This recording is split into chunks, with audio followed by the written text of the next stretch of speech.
Hello, welcome again to another episode of Angie Club Live. My name is Jeff Welpley. I am your host today, and I am joined by two esteemed panelists. Angelina Welpley, say hi, Angie. Hi. And Madeline Welpley, say hi, Madeline. Hi. So today we have a great topic. We're going to be talking about how kids can talk to computers and how, by extension, everyone really talks to computers. And we have a lot to get into for how that works and how to explain it to kids and how in a way that they understand. But first, let's talk about updates. And I want to get a really quick check-in with you, Mady. How are you doing and what have you been up to? Well, yesterday I started free code camp with my mom. Yes, my wife has been learning to code as well, and Free Code Camp is a great resource, highly suggested to anyone who is learning, even kids, anyone of any age, really. So Mady, how has it been going? Have you been learning a lot? Yeah, I just added a link like 5 seconds ago, and I made a picture and a thing.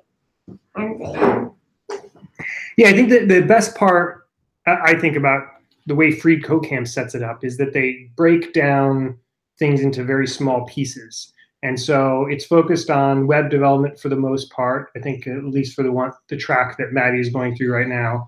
And so it gives you a user interface where the person who is doing the training can just do like one small thing. So Madeline, just before this, we got online here, was adding a link, and it shows you, okay, here's what a link looks like in a web page, and here's how you add it. And she started doing that, and you successfully added a link, which was good. Good job. Okay, Angie, what have you been up to?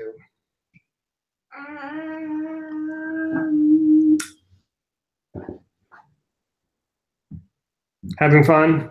I don't know. A lot of parties, a lot of kids' parties. Yes, because yesterday I had a sleep under, and tomorrow I'm going to have a doggy party.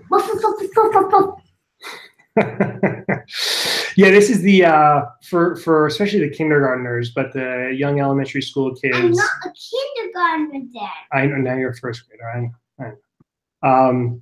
So right at the end of the school year and party season, there's a lot going on. So that's why actually it's taken us a couple weeks to get this episode out, but we are going to get on a regular weekly schedule moving forward.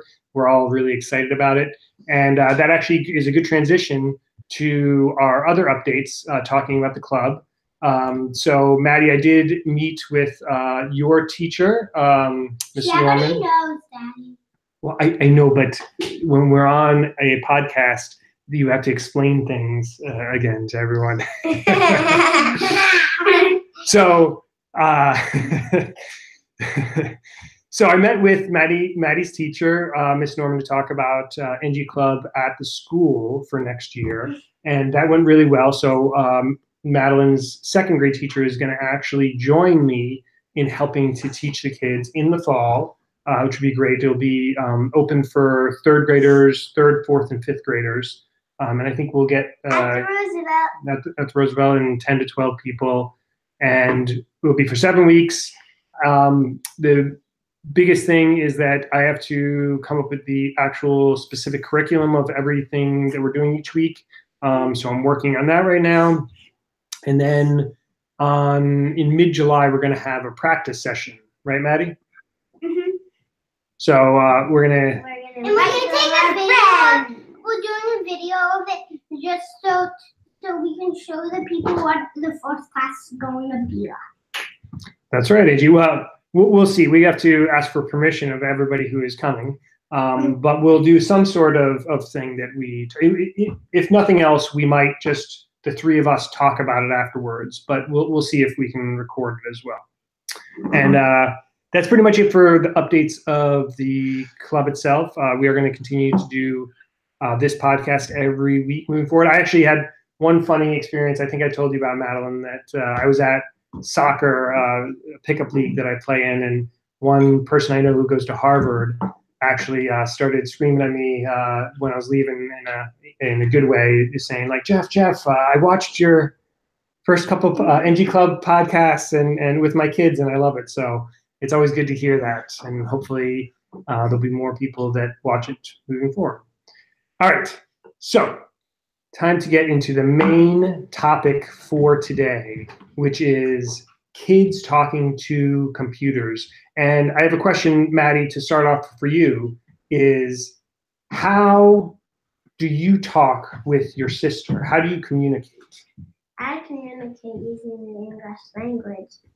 Well, that's true, but what types of words? Like, let's say for an example that you want to play a game. Like, what would you say?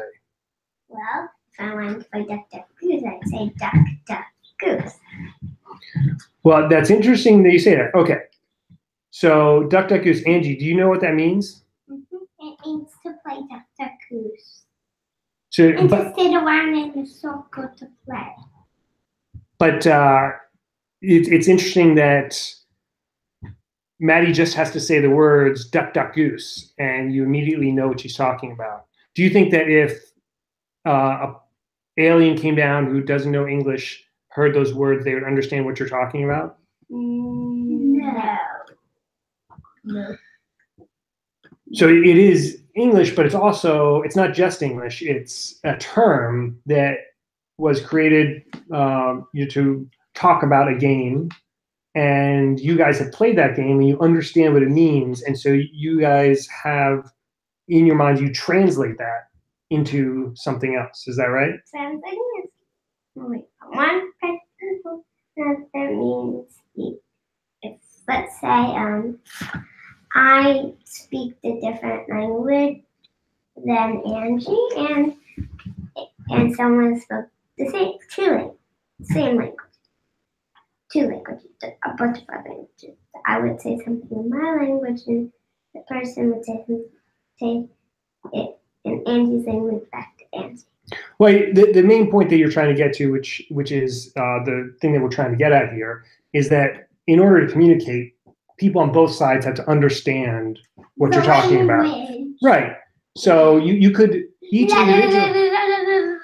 individual person can have their own language that they use, but there has to be some way of translating it. So actually, there's an interesting thing that do you remember, Mady, the name of the stone that I told you about? No. Angie, do you remember? So I remember it's about.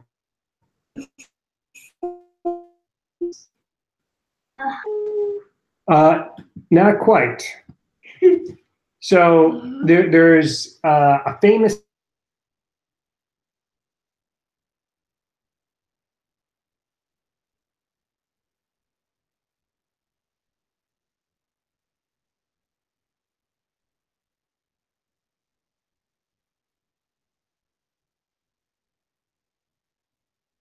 that. Show them that.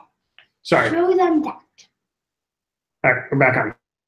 Dad, show them that. The Wi-Fi cut out there for a second. Dad, can you show them Angie? Okay, Angie, relax. Okay, so what I was trying to say is that there is the thing called the Rosetta Stone. There's a famous thing. Now that I say the words, do you remember what it is, Mady?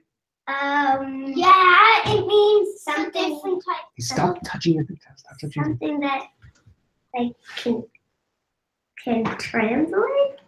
Well, yeah. So the story is that archaeologists dug up this stone that's very ancient that had a translation of different languages of that. I don't remember the specific thing, but it was like, for example, you would show like the symbol in one language for a cow, and then basically the equivalent thing for a cow in a different language, and then you basically use that to translate it. And so people who knew the language, and then the person that knew both languages told us, and the person that knew both languages told us. Right. Yeah. So the key to learning a new language is finding your own Rosetta Stone, right? Is you have to create with what you know now. There's some word or term in another language that you don't know, and you have to relate it back to what you do know, right? So, like, for example, don't you have to know both languages to make a Rosetta Stone? Well, you use what I'm saying is that you can use your own Rosetta Stone to translate what you know. So, for example, how do you say hello in a different language, Maddie? Hola, bonjour, buenos dias, good day, guten tag, konnichiwa. Right. And so, for all of those things, the way that you learned it is that the teacher told you, okay, this is the word in Spanish, and this means this in this other language. So you have to like have that kind of understanding of how it translates. What's that? Well, like obviously your parents have to teach you the language, but you were born in a certain country, then you Daddy, way easier to And what do you have to say, Angie? Oh, so there's this song that goes with it that me and Maddie both know. Oh, you want to sing it? Sure, go for it. Hello, bonjour, buenos dias, good day, guten tag, konnichiwa, ciao, shalom, добрый день. Hello to all the children of the world. We live in different places from all around the world and speak in many different ways. If we could meet each other to run and sing and play, then what good friend we all could be. Hello, bonjour. Okay. Well, the next verse is, there's children in the deserts and children in the towns and children that live by the sea. And then it's just like... Okay. Right. That was a good sample. So what I wanted to get to here is let's create our own language on the fly. You guys ready? Yes. So what I want to do is we'll do like this. We have to do it visually with something with the camera. So like let's do it with a combination of moves. So like let's say so wave right, wave your right hand. So like that's something using English, and then wave left is wave your left hand. And then, so basically, hold on, Maddie, let me finish. You're staring at us. Let me finish. So then, you wave both hands, right? But what if I was to say, guten, the word guten, what that means, I'm telling you what that means now. Guten means that you go right, left, both, right. So let's try it when I say guten. So, okay, ready, set, guten.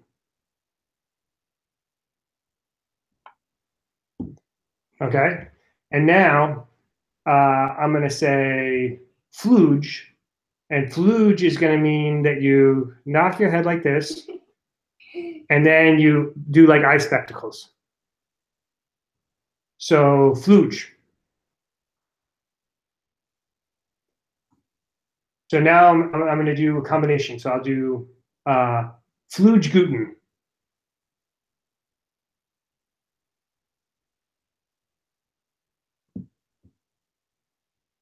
Right. So what we did is I reduced a series of different things down to just a couple words, right? And so you could do that yourself. You can. Okay. You gotta stop touching your computer. Let's say I wanted to say get up and walk over to Angie's screen. I could say boo boo baba. Yeah, sure. Then boo boo baba. And you go right over. And then Angie, you want to do fluge again? Okay. So the point is that there are different levels of languages too. So like besides just one category and another, the other thing is that you can have where you have a low level language, which is let's go through like some of the levels of our language. So there is just like sounds, ugh, ugh, ugh, ugh. But then There's words like, or letters rather is the next thing. So A, E, I, O, U, which form words. So boat, chair, etc. Sentences. Choo-choo. The boy went to the ship. Choo-choo train. And then you could start creating these sort of meta languages, right? You know, the things that we just did, like the fluge and Guten. And so it's the same thing now, kind of relating it back to computers. It's the same thing with computers. So like you can, first of all, there's a basic language with computers, which Maddie, do you remember what the basic language is? What's the lowest level? Because we think in terms of layers, and then we'll talk about how we translate it to English. The lowest level of what? The lowest level of computer language. Like what's Well, do you remember?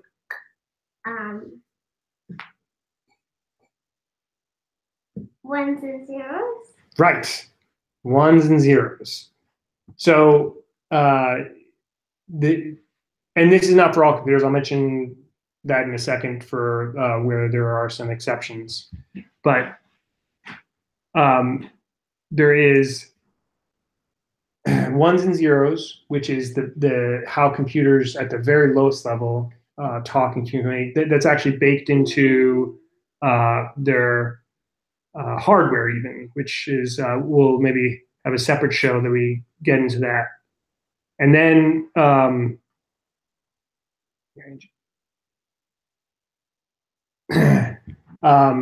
then there's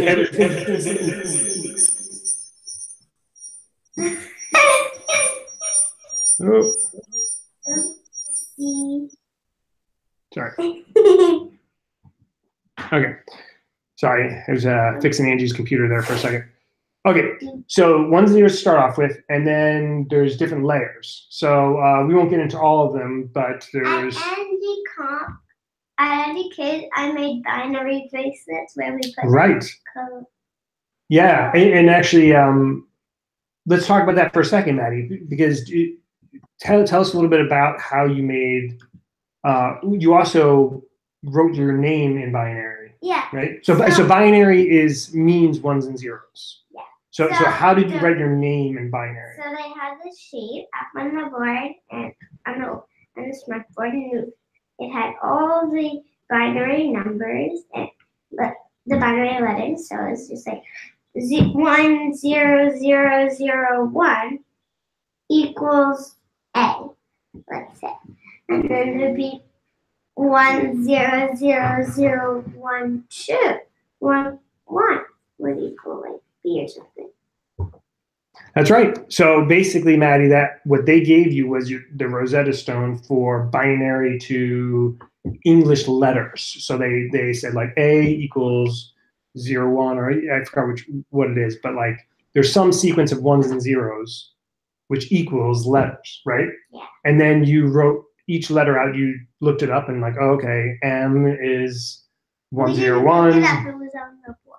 Okay, well, what I'm saying is you looked at the board and then you wrote it down. So you basically, they ended up with, it was kind of, the kids got a kick out of it, seeing like just on a piece of paper, 100000111, which meant Maddie, right? And we're not going to get into like the specifics of how binary works, but that sort of just simplified thing actually is pretty useful. And I think it actually does help a lot for the kids to learn initially. It's just kind of like that lookup of binary encoding to letter of the alphabet and then kind of like spelling your name out. But most of the time when you're writing code, Angie, you gotta stop moving. But most of the time when you're writing code, you're not doing stuff in binary.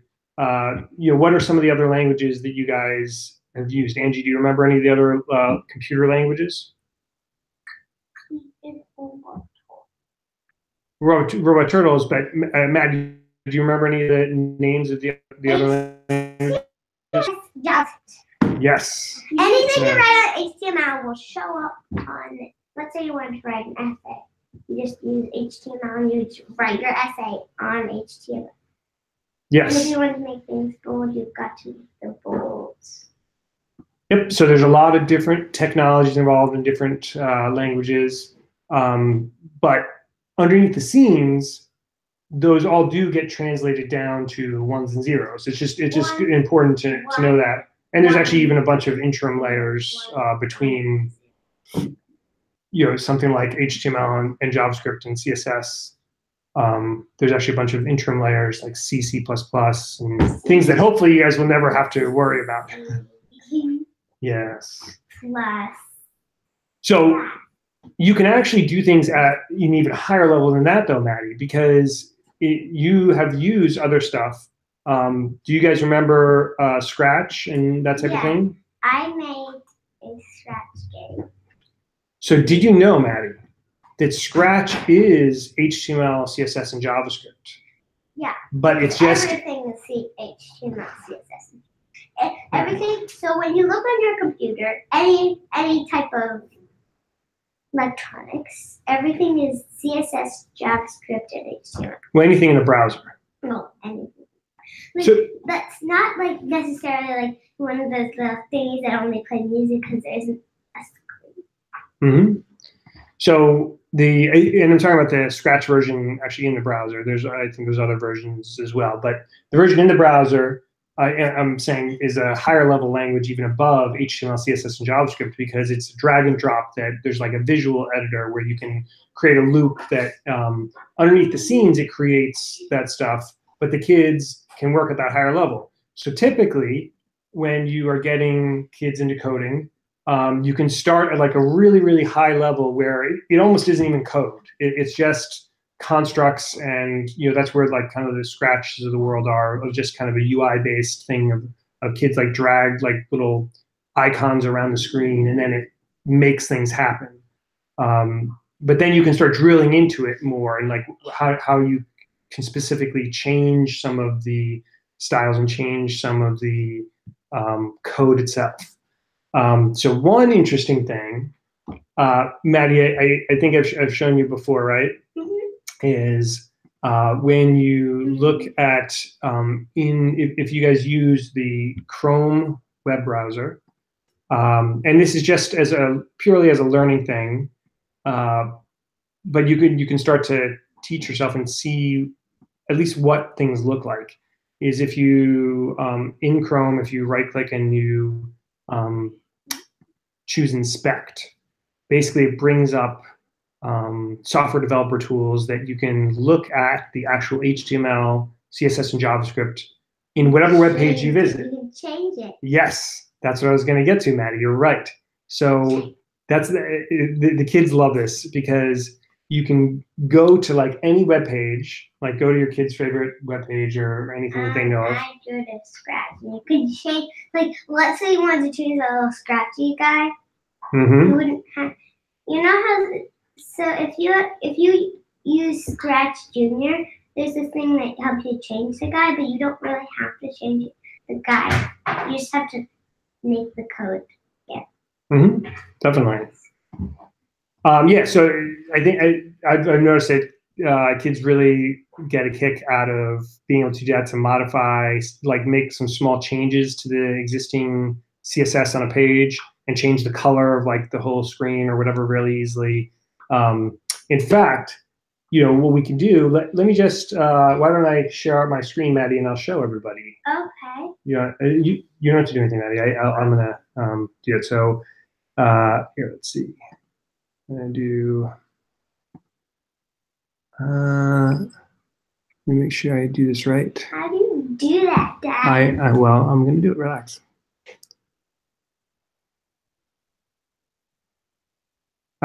There we go. There we go. Whoa. Okay. Whoa. So, I know. So I shared on my screen. That's the whole thing. So what website should we go to, Mady? We should go to, can we go to Scratch Junior? Let's go to different. Let's go to like a Disney or something. Okay.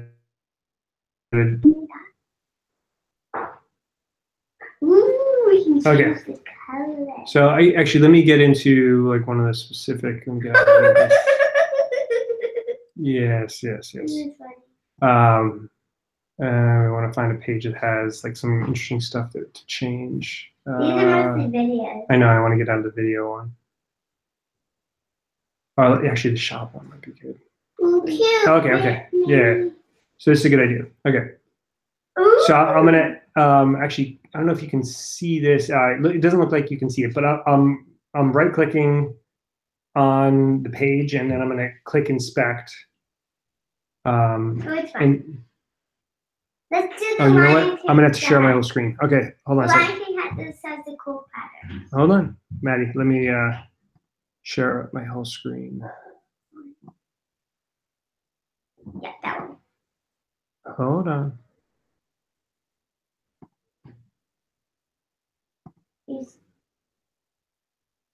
I need to your entire screen. Yes. Okay. Ooh, wow. I know. Wow. All right.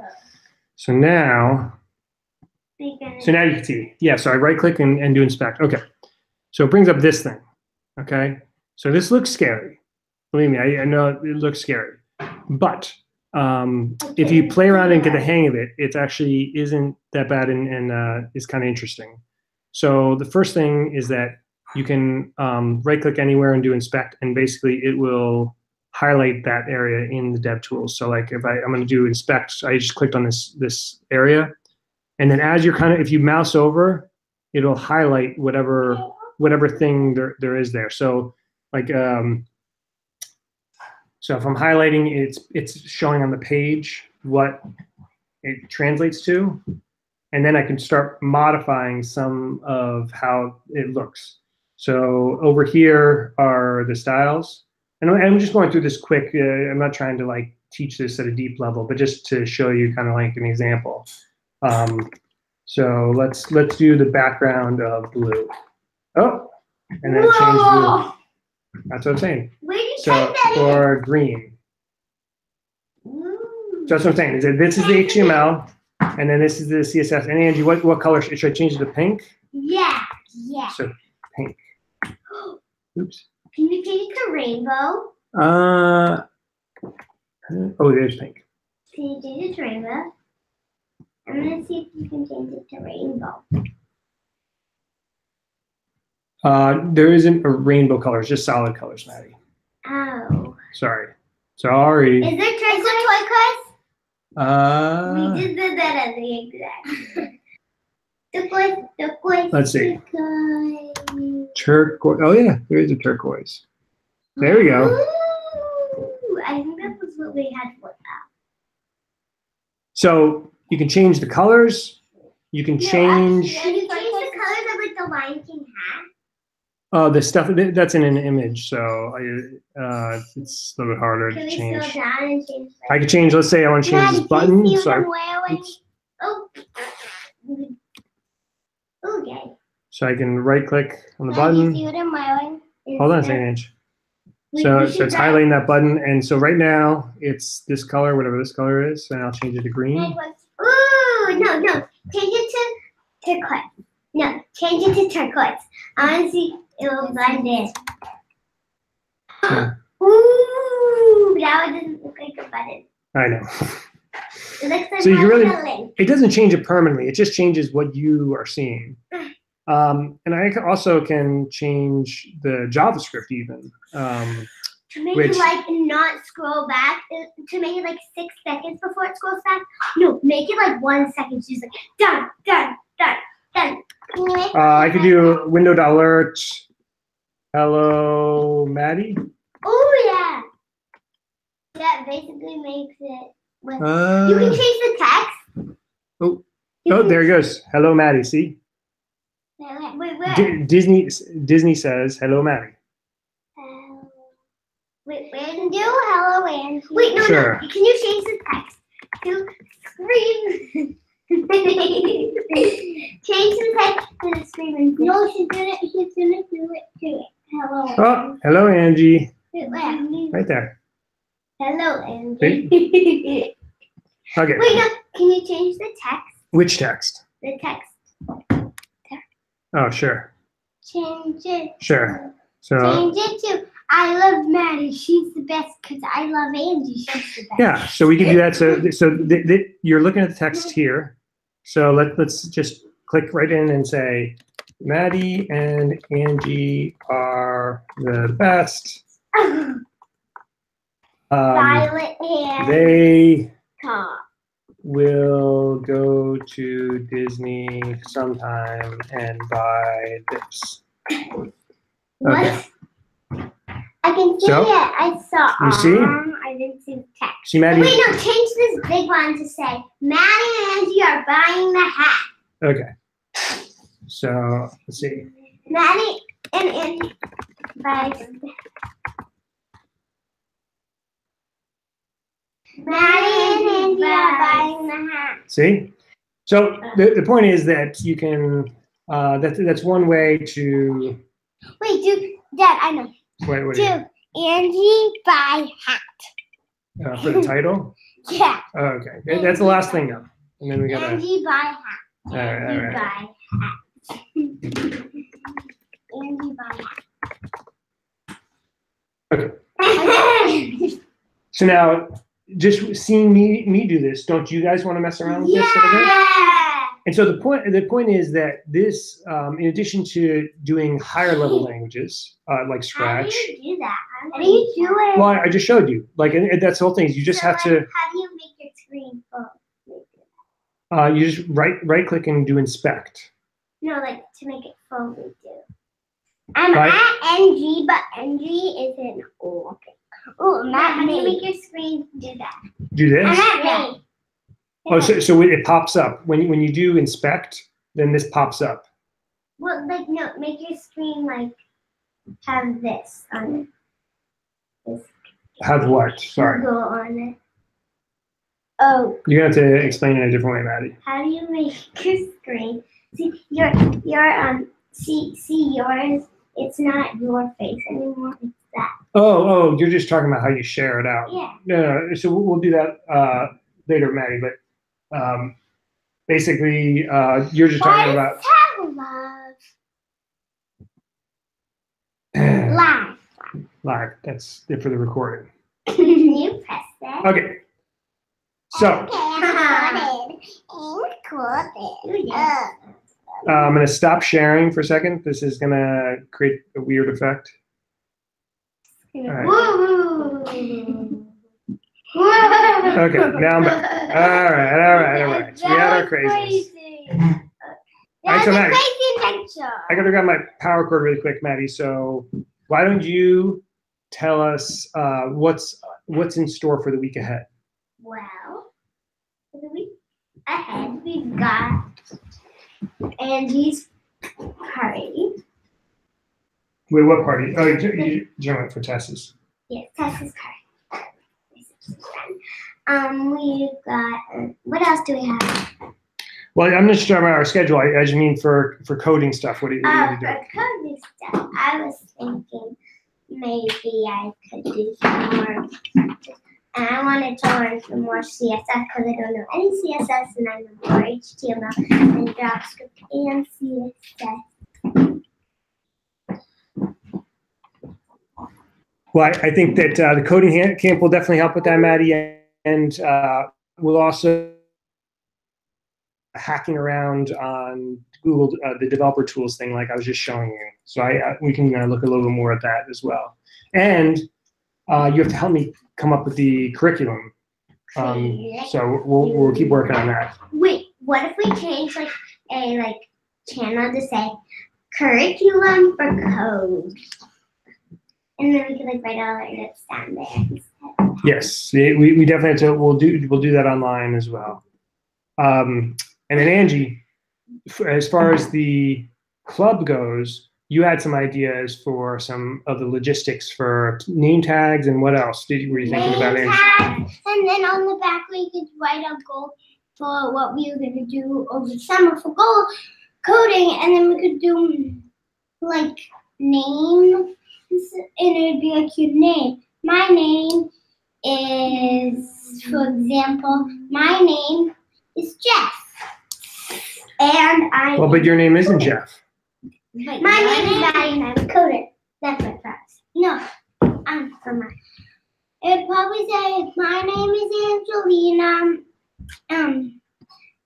coding club, and my goal is, and then you'd write your goal. My goal is to do more coding stuff for 10 times a week. Yeah, that's good, Angie. It's always good to have goals, and there's some of these like specifics in addition to the curriculum of like the specific things being taught. There's definitely a couple things motivation-wise that we want to have in there. But the one thing that you have to be careful about is that you can't try to do too much at once. Like if you try to do like a competition and you're trying to like get people to learn all this other stuff, like once we like get all our ideas down, we're gonna have to like simplify things, because I think if it's too complex, then we'll lose a lot of people. You know what I mean? Sort of like how I'm losing them now. All right. That's the sign for us to jump off the line. Mady, any final words? No. Bye! You're the best! I hope you have a good vacation. Bye! You're the best! All right, we'll be back again next week. We'll do more of a live coding session next week of some of the stuff that Maddie's working on. We'll do a free. Hey Angie, shh, relax for a second. We'll do some of the free coding camp stuff, and I'll give you a kind of demonstration of that. We'll also do like a little bit more of the dev tools. I'll see what works with Maddie and what she is able to accomplish, and maybe actually next week maybe you can show off some stuff that you're able to do. You want to do that? You want to share out your screen and next week, but you're gonna have to learn yourself. I want to show them my code kitty photo app. Yes, we can do that. So a lot in store for next week. Glad everyone could join us this week. See you later. Have fun.